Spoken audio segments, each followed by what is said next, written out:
Mas é crível imaginar que o presidente dos Estados Unidos não sabe a situação da balança comercial entre Brasil e Estados Unidos?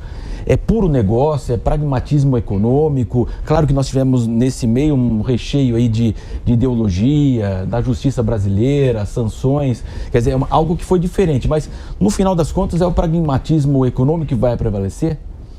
Então, essa história é um pouco como o teatro kabuki no Japão, né? Dependendo da hora que você entrar no teatro, tá tendo uma cena, né? E parece que as peças nunca acabam, né? Um enredo que não acaba, porque, enfim, para não fazer um corte muito longo, né? Como é que essa história toda começa a ficar, ela gera mais impactos, né? É no dia 2 de abril, né? Porque no dia 2 de abril, nos jardins da Casa Branca, o presidente Trump vai lá e anuncia o que ele chama de política de comércio justo e recíproco, que na terminologia deles também recebeu o nome de Dia de Libertação, não é isso? Então, o que o presidente Trump faz? Ele vai lá com uma tabela, tem diferentes países, e aparentemente a fórmula que eles utilizaram para a imposição de tarifas de importação tinha que ver com o tamanho do déficit comercial que os Estados Unidos tinham com esse ou com aquele país, né? Então, por que aquilo ali me pareceu tão interessante, né? É porque é o seguinte, o Brasil é um país tão peculiar, hoje no mundo tem 193 países, né? O Brasil é um país tão peculiar porque o Brasil consegue ter superávit na sua relação comercial bilateral com a China, é um dos pouquíssimos países que conseguem ter, mas é um país que também consegue ter déficit nas suas relações bilaterais com os Estados Unidos. Também são só uns 7, 8 que estão nessa situação. Então, o que aconteceu com o Brasil no dia 2 de abril? Foi alocado para o Brasil uma tarifa de, entre aspas, apenas 10%. Né? Vamos supor, apenas por um momento, que o presidente Trump tivesse colocado tarifas de 10% ou de 20% que fosse para todos os países. Sabe qual é o efeito que isso gera? Gera o seguinte efeito, né? Você está no estádio, assistindo a partida do seu time, está todo mundo sentado na arquibancada, você está lá, sei lá, no 8º elo, né? Está todo mundo sentado, bonitinho, assistindo, só que aí o seu time rouba a bola, ele sai em contra-ataque, né? E aí o sujeito que está na primeira fileira, ele fica tão entusiasmado com a possibilidade de ver o gol, que ele fica de pé. Quando ele fica de pé, ele força a pessoa que está atrás dele a ficar de pé também. Aí todos ficam de pé, portanto todos estão numa posição de maior desconforto para assistir o mesmo lance que estariam tendo se todos estivessem sentados. Agora, se você aloca 10% para o Brasil, e vamos supor, hipoteticamente, 45% para a Coreia do Sul, ou 40% para Bangladesh, ou 38% para a Tailândia, e mais ou menos foi isso que aconteceu, ou seja, a maior incidência de impostos, de padrão tarifário anunciado no dia 2 de abril, foi para países do Sudeste Asiático, que são países que ascenderam, emergiram nesses últimos 30 anos, mediante a exportação de bens industrializados para os Estados Unidos. Essa situação, Brasil com 10% e esses caras aqui com 30%, ela vai pedrada, ela é muito interessante para o Brasil. Que cria um diferencial importante e supostamente, né, cria um incentivo marginal para a reindustrialização do Brasil. Ainda mais no momento em que você tem, acho que um sentimento prevalecente no mundo, que é o de diminuição de exposição a risco à China, né? Eu não sei se a gente chegou a comentar aqui, Evandro, mas tem um gestor de recursos, né, que agora é uma figura bastante frequente no debate público nos Estados Unidos, chamado Anthony Scaramucci. Ele chegou até a ser diretor de comunicações da Casa Branca durante, acho que ele foi umas 2 semanas só, depois ele saiu, ele falava super bem do presidente Trump, hoje ele é um dos principais críticos do presidente Trump. E ele diz o seguinte, olha, a Arábia Saudita é a Arábia Saudita do petróleo, mas a China é a Arábia Saudita da indústria. Aliás, eu complementaria, o Brasil é a Arábia Saudita da produção de alimentos, né? Mas no momento em que a China é a Arábia Saudita da indústria e você tem tanta atividade manufatureira lá, você cria uma mega dependência de outros países da produção na China. O que a Covid-19 está mostrando? Olha, eu não quero ficar tão dependente da China. Fora o que você tem aí, né, os primórdios, supostamente, né, de uma nova guerra comercial de uma nova guerra fria, dessa vez, entre os Estados Unidos e a China. E a própria China não está ficando mais tão barato produzir na China, né? Se você tem setores em que, digamos, a remuneração da força de trabalho ainda é um fator determinante para a competitividade final do produto, né?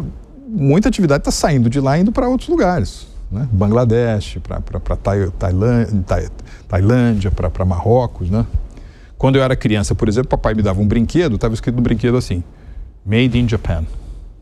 Depois os brinquedos ficaram Made in Hong Kong. Depois os brinquedos ficaram Made in Korea. Mais recentemente os brinquedos ficaram Made in China. Outro dia eu estava conversando com um amigo banqueiro indiano e ele me contava que a Índia está prestes a se tornar a maior produtora mundial de brinquedos. Por quê? Por conta mais uma vez, do desequilíbrio entre remuneração da força de trabalho na China e remuneração da força de trabalho na Índia.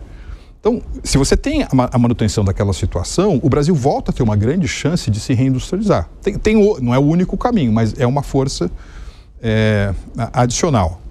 Por isso que desse período do dia 2 de abril deste ano até o dia 9 de julho, que é o dia em que o presidente Trump anuncia, né, mais 40%, de vez em quando eu brinco que nós éramos felizes e não sabíamos, né? Porque com os 40% adicionais, hoje o Brasil e a Índia são os países que mais, né, estão protegidos, né, por escudos tarifários em relação àquela que é a principal importadora do mundo. Então, resultado disso tudo, por questões econômicas ou comerciais e por questões políticas, hoje existem 3 plataformas de atrito entre os Estados Unidos e o Brasil. Você tem a questão das tarifas, foi publicada pelo governo americano também uma lista de exceção, mas há setores muito importantes para a economia brasileira e também para a economia dos Estados Unidos que ainda não estão nessa lista: carne bovina, café, máquinas, equipamentos, certo? Estão todos aqui, ainda debaixo dos 50%. Então você tem isso daqui que precisa ser resolvido. Só que você tem uma outra novela, tá certo? Você tem outra série, né, que está nos primeiros episódios ainda, que é a tal da seção 301, né, que o governo americano abriu alguns dias depois do anúncio das tarifas, e que tem uns 5 ou 6 setores ali, inclusive a área de tecnologia, a área de pagamentos, né, PIX, e essas investigações começaram e elas tendem a durar pelo menos um ano. De vez em quando você abre uma investigação sobre supostas práticas desleais, mesmo quando existe uma boa relação entre governos. Por exemplo, durante os anos 90, que foram anos que muitos dizem de bromance, né, entre o presidente Clinton e o presidente Fernando Henrique Cardoso, houve também uma sessão 301 contra o Brasil, mas ela transcorreu numa atmosfera técnica. Hoje, né, se você vai a Washington, você consegue cortar a energia política do ar.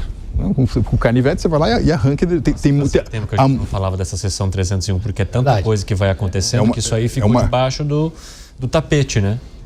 Porque ela vai a dinâmica dela é mais homeopática, dizendo assim. Mas houve, por exemplo, já a primeira audiência no mês passado. Quem conduz essas sessões é o principal executivo da área jurídica do USTR, que é o Escritório da Representação Comercial Americana. Então, esse é um processo mais longo. E ainda você tem um terceiro, que é a tal da 232, né? É uma outra peça legislativa nos Estados Unidos que garante ao executivo a possibilidade de argumentar em favor de segurança nacional para bloquear importação daquele produto. Curiosamente, está sendo invocada contra produtos de madeira ou derivados de madeira, né? Que, por exemplo, no nosso caso, é de grande relevância em razão de exportações dos estados de Santa Catarina, Paraná, Rio Grande do Sul e assim por aí. Então você tem 3 pilares. Você tem 3 partidas de xadrez sendo disputadas ao mesmo tempo. O tarifaço é uma delas e é o mais visível e é aquele que potencialmente você consegue também extrair os maiores dividendos políticos eleitorais. Então eu acho que agora vai começar uma conversa. Alguns dos elementos que estarão na mesa serão, a meu ver, de natureza econômico-comercial e outros serão de natureza política.